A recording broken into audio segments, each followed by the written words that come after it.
video series. In today's episode, we'll explore the history of the Charles Mack Citizen Center, how it was started, and learn a few fun facts along the way. We're here at the Mooresville Public Library, where the office of Andy Poor, Town Historian and Special Collections Curator, is located. Who better to ask about the history of the Charles Mack Citizen Center than the town historian himself? Are you ready to get started, Andy? I am. Let's go. The Mooresville Public Library houses the Special Collections, which serves as the official repository of the local history, archives, and genealogical collections of the town of Mooresville. The Special Collections collects, preserves, and promotes the history and heritage of Mooresville and the surrounding area. During normal operations, the facility is open Monday through Friday. You can email and call the Special Collections for research, genealogical questions, and more. Contact info can be found on the Town of Mooresville website at mooresvillenc.gov. Andy, we get a lot of questions about the history of the Charles Mack Citizen Center. Can you tell us a little bit about what existed in the space on Main Street before the center was there? Well, sure. Yeah, I'll be happy to. Originally, when the town was first founded in 1873, a lot of Main Street was houses.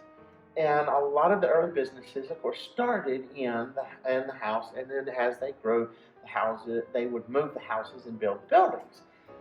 So in the area of the Citizen Center, on the early days, we had things like granaries and lumber yards and some other things that were located there that, of course, came and went over the years. And then about 19teens was the first brick buildings that were built that were there. Now, Belk's, which everybody associates as the site, actually started across the street in a building beside famous toaster. Belk's, of course, was built in the 1920s, so they built their building there in between, and it stayed there. That was the site for Belk's and, of course, People's Furniture and all, until the 1990s when Belk's decided to move out to their current spot out on 150. And then when that happened, of course, the building was vacated. Duke Power bought it, thinking they were going to move their base operations uptown and put up there, which they never did. And so the building, of course, was torn down because Duke was going to rebuild a whole new facility. Then it didn't, and so the land sat vacant for a few years beforehand. But Belk's was the primary, and everybody remembers it, of course, as Belk's being there from the 1920s forward. And like I said, it was the largest building there. And if you go in on your two side doors off of your main courtyard, there's the original tile still left of Belk's inside your foyers right there. So there's a little bit of Belk's still left at the building. Yeah, a little bit of history still there. Yeah. That's amazing. Yeah. And then, of course, Mooresville Citizen Center was the next yes. use of that space. Yes. And how did that come about? Well, the Chamber of Commerce, some business leaders downtown and others formed a group and decided to raise money to build the Citizen Center. And it was called the Mooresville Citizen Center first.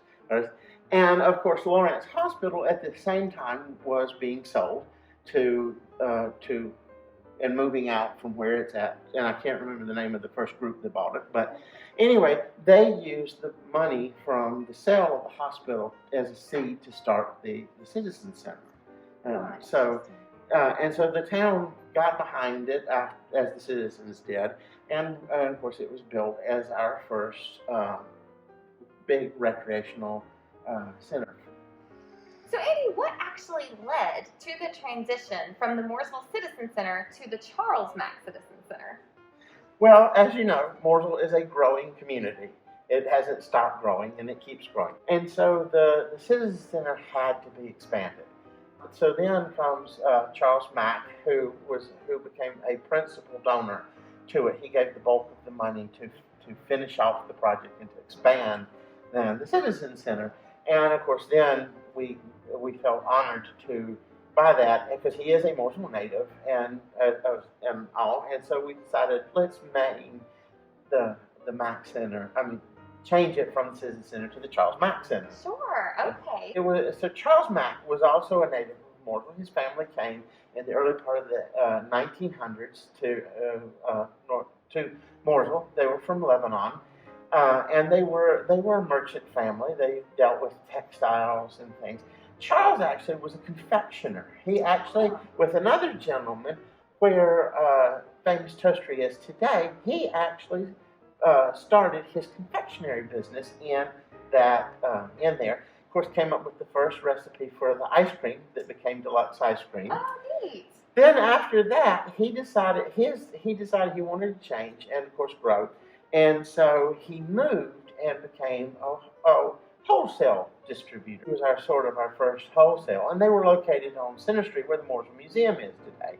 That was his business and all. And John was his son, and of course John went into business and became a very successful CEO, and so he wanted to also honor his family and by the donations. So, oh, wow. Yeah, and we wanted to honor, of course, Charles because he was a prominent citizen of Mooresville. So. Right. So a lot of rich history with their family and Mooresville and Main Street specifically as well. Yes. Wow. Yes. Well, thank you. You're welcome. Well, Andy, one of the most frequent questions we get asked at the Charles Mack Citizen Center is what is up with the names of those banquet rooms? Can you explain where did the names come from? Okay. Well, the original names, the first ones, the Lawrence and the Burlington and the Moore, all came from the original building, the Citizen Center. Lawrence, of course, because that was the hospital, Lawrence Hospital, and since they used the funds from that, they decided they named one for Lawrence. Burlington Industries, which was the mill down here, which is now where Barcelona is, that was the biggest textile mill, and of course they gave another large sum, so they named Burlington. Now the Moore Room, of course, is named in honor of John Franklin Moore, right, who Mooresville, of course, is named for. So those were the first three major rooms of the center. Then when the center was expanded, the new rooms, the Merchants and the Cedar and the Peddler, were all named for the Mack family, for what Mr. Mack, the first Mr. Mack who came over, did as his trades. He was a merchant and a peddler and so forth, and so they named those rooms in honor of him with his. And of course, the two portraits of Charles and Miss Alice, and then of course the courtyard named for Miss Alice Mack, who was Charles's second wife. right, And John's mother. That's why the courtyard is named after her. The whole thing, but that's where those names come from the whole. Right. So very much tied to the history of Mooresville and also to the Mack family. Yes. Okay. Yes. Great. Yes. Andy, thank you so much for talking with us today and taking the time. You're like a Mooresville encyclopedia. I really appreciate you sharing your knowledge with us You're today. quite welcome. I enjoyed it. We hope you enjoyed learning about the history of the Charles Mack Citizen Center and hearing from our town historian, Andy Poore. Thanks for watching. See you next week.